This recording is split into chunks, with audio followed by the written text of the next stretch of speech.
And our resident public health expert, Dr. Bharat Pankania, joins us from his home now in Bath. Thank you so much, Doctor, for joining us again. And there are some common themes which we've picked up on from the emails that you've sent in. So the first question then has been asked by lots of people. Why are there so many false negative tests with the COVID-19? Good evening, everyone. And yeah, that's a nice, important question. The issue is operator dependent. In other words, unless and until you really push your swab right at the back of the throat and take a good little scraping of the cells at the back of your throat or at the back of your nose and take a really good sample, you will get false negatives. So if you are just waving your wand around in somebody's throat or back of the nose, you will get a lot of negatives. Therefore, I have always said you need to take good samples and do it properly. One more thing, we've talked about in your previous report about these negative results and what to do. We need to take results together with the clinical signs and symptoms, because the result could be negative, but the signs and symptoms could be positive, in which case treat it as positive. OK, so you feel it's more perhaps the application of the test than the test itself? The test is very good and it is very reliable, proven technology. And I feel unless you really put your swab in and take some cells from the back of the throat or back of the nose, you will invariably get a negative result, unless, of course, there were a lot of viruses there. Okay. So, yeah, a lot of it is operator dependent. Yeah. OK. Lots of people ask this one. Why are people still being infected when we've been in lockdown for so long? Well, you see, we are not in absolute lockdown. And remember, there are a lot of people who have no symptoms, none whatsoever, and they are secreting viruses, and they don't know that they're infectious, they don't know they're infected, and as a result, you keep on generating cases unless you had a absolute lockdown, in which case you wouldn't be out and about generating cases. Hence the importance, even during this shutdown, that people take all possible precautions, especially when going to supermarkets or places where other humans are, because they could be infected and infectious. Yeah, and not know it, of course. Some people are saying, how long can you be asymptomatic and spread the virus for? So the term asymptomatic means they have got no symptoms. So you can be infected, infectious, no symptoms, and have the course of the illness.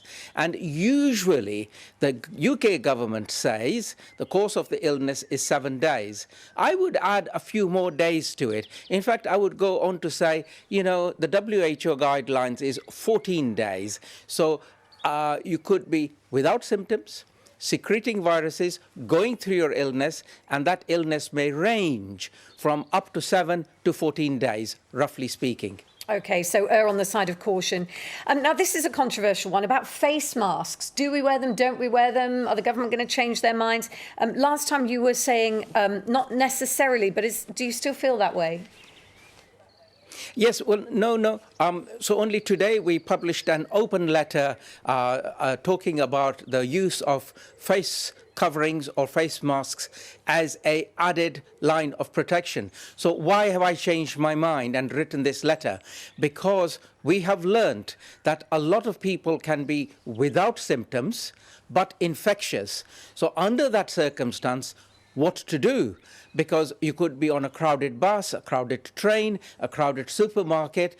There are people around. You can't avoid that 2-meter separation, and they are infected and infectious, and they don't know that they are infected or infectious. What to do? So we say an added layer of protection under those circumstances would be additional protection for people. Yeah, because you can't assume that you're not the one who's carrying it, of course.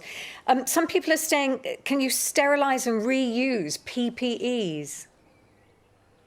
It's very difficult. It depends on the PPE in particular and the material it is made from. A very difficult one. So I would say I can't answer it, but it's a question of have a look at the type of PPE you've got. And, if it makes sense that it can be washed in a warm wash, 40 degrees or thereabouts, then give it a go. But it's difficult to judge because you may be losing the material's potency and the seams and etc. If you put it through a hot wash when it was not meant to be put through a hot wash. So follow the advice on it if it has some, I suppose. Will virus droplets spread further on a windy day than on a still day? Yeah, that's a lovely question, and we should always keep an open mind. So I have always said that in specific environments, we may get other modes of transmission, such as on board a cruise liner in a confined place where aerodynamics can be different. I think in an open place on a windy day, it's still unlikely to be carried because the trajectory is that way down. It may be dispersed, and I would say keep an open mind. We don't know a lot about it, and I've always said a minimum of 2 meters. You keep your distance as far as you can, minimum of 2 meters. And what's our hashtag? Keep away from human beings and keep away from places where human beings congregate. That's it. We've been writing it, both of us, on Twitter, hashtag avoid humans. Thank you so much, Dr. Bharat Pankhani. It's always such a pleasure. Thank you. Thank you. Bharat there from his home.